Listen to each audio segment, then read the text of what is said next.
अब कुछ खबरें तिजारती दुनिया से। हुकूमत ने पेट्रोलियम मसनूआत की नई कीमतों का ऐलान कर दिया। वजारत खजाना की जानिब से जारी नोटिफिकेशन के मुताबिक पेट्रोल की कीमत में ₹4.80 और हाई स्पीड डीजल की कीमत में ₹7.95 इजाफे किया गया।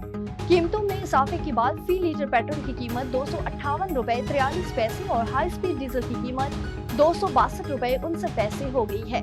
वजारत खजाना ने पेट्रोलियम मसनूआत की कीमतों में रद्दोबदल का नोटिफिकेशन जारी किया। नई कीमतों का इतलाक रात 12 बजे के बाद हो गया। पंजाब का माली साल 2025-26 का 5300 अरब से जायद का बजट आज पेश किया जाएगा। पंजाब असेंबली का बजट इजलास स्पीकर मलिक मोहम्मद अहमद खान की ज़ेर सदारत आज दोपहर 2 बजे होगा। वजीर खजाना पंजाब मुश्तबा शुजाउर रहमान बजट पेश करेंगे। इससे कबल पंजाब काबीना से खुसूसी इजलास में बजट की मंजूरी ली जाएगी।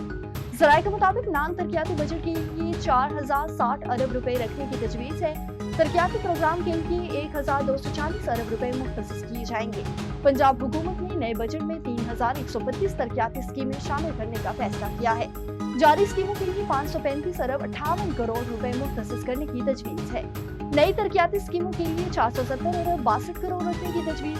पंजाब एयरलाइन के क़याम के लिए 1 अरब रुपए रखने का फैसला किया गया है। और माली साल 2025 की आखिरी मॉनेटरी पॉलिसी कमेटी का इजलास आज होगा। गवर्नर स्टेट बैंक की ज़ेर सदारत मॉनेटरी पॉलिसी कमेटी का अहम इजलास आज स्टेट बैंक में मुनक्किद होगा। इजलास में माशी इशारियों का जायजा लिया जाएगा। मालियाती माहिरीन के मुताबिक शरह सूद बरकरार रखे जाने का इम्कान है। स्टेट बैंक का पॉलिसी रेट 11% है। याद रहे कि स्टेट बैंक जून 2024 से शरह सूद में कमी कर रहा है। जून 2024 से ताहाल 8 इजलासों में शरह सूद 11% कम की गई है।